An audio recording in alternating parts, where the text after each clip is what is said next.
Welcome to Gully Classroom. This is the third lecture in Globalization and Indian Economy. CBSE 10th Standard Economics Chapter 4. Globalization and Indian Economy. This is the third lecture taken in English. Okay sir, what are we going to study in this particular lecture? We are going to study what is WTO, what is the role of WTO, what is the function of WTO with respect to foreign trade. Then we will study the positive impacts of globalization.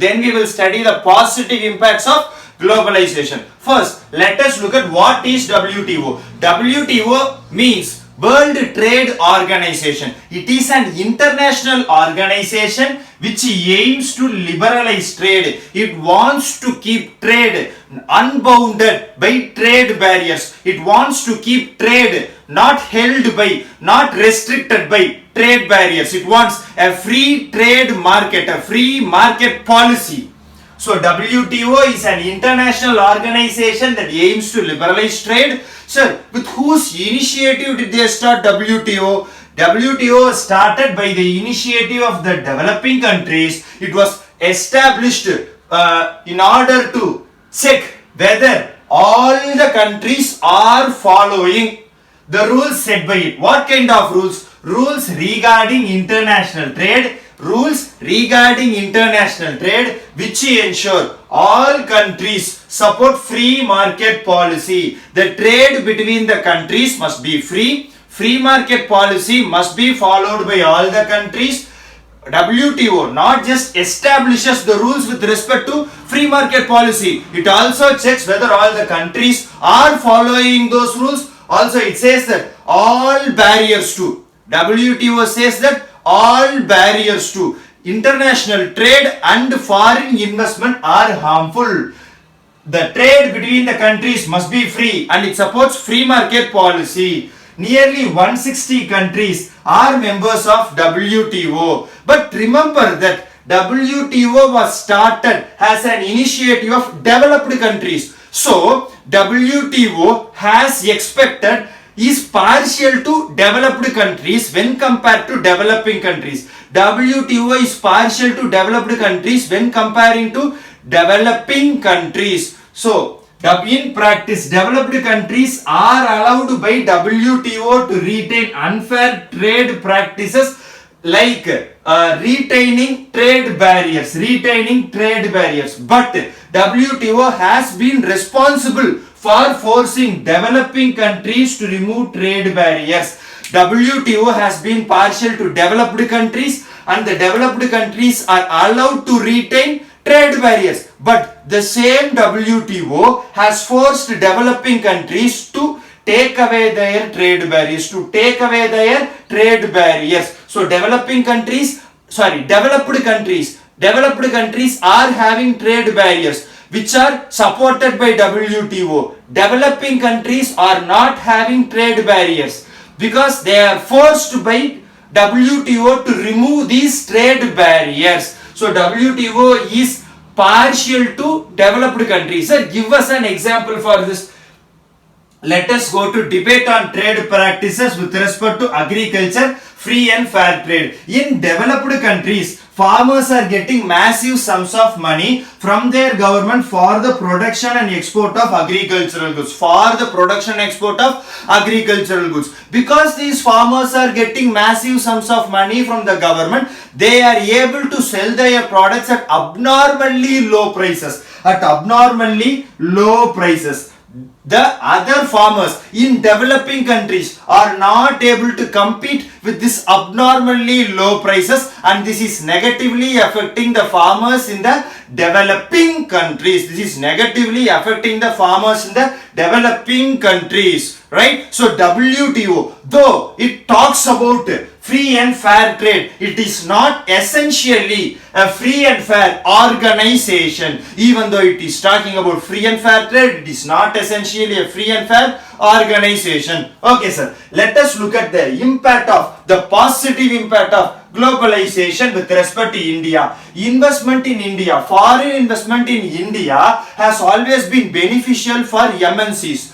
In fact, for the past 20 years, our investment, the foreign investment in India has been increasing. Okay, what are the positive impacts of this? There is a greater competition among producers, both local and foreign. And because of this, these producers are getting better goods with better efficiency, quality and cheaply priced to the customers. So, the customers are getting a greater choice and improved quality and lower prices for all and several products. The consumers hence are having a higher standard of living because they have a greater choice, improved quality and lower prices for several products. Their standard of living, their quality of living has increased.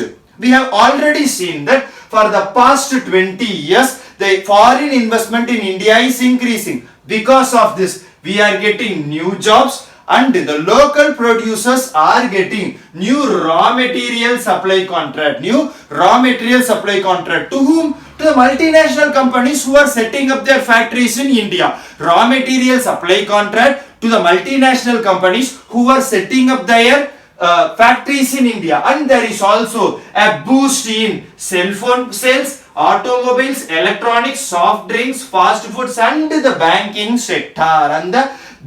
sector. This is not just the benefit enjoyed by the consumers. A lot of top Indian companies have also benefited from this increased competition because they have become MNCs themselves, selling their products in other countries.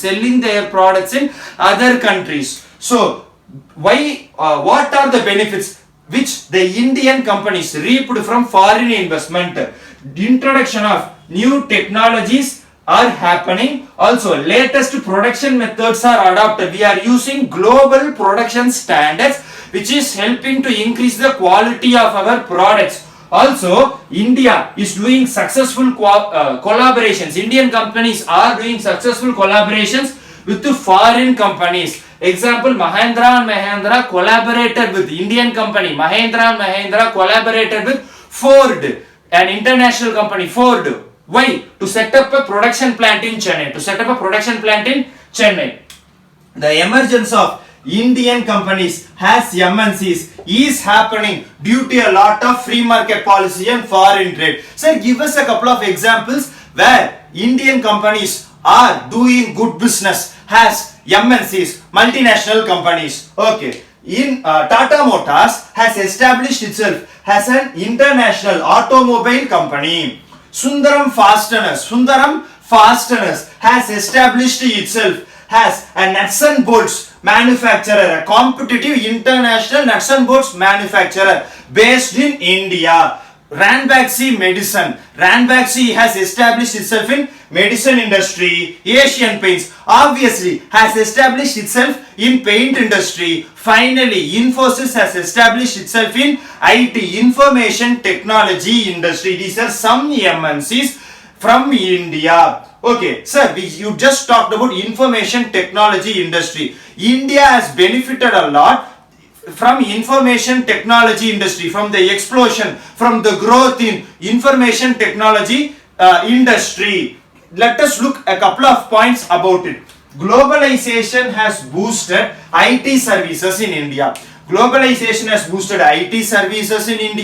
A lot of foreign companies are outsourcing their work to India. Why, sir? Because we have English speaking youth and well-educated engineers and English speaking youth is a very great advantage that India has. So, a lot of IT industry professionals and a lot of IT industry companies are coming up in India in order to do the outsourcing work such as data entry, accounting, administrative tasks and engineering design tasks.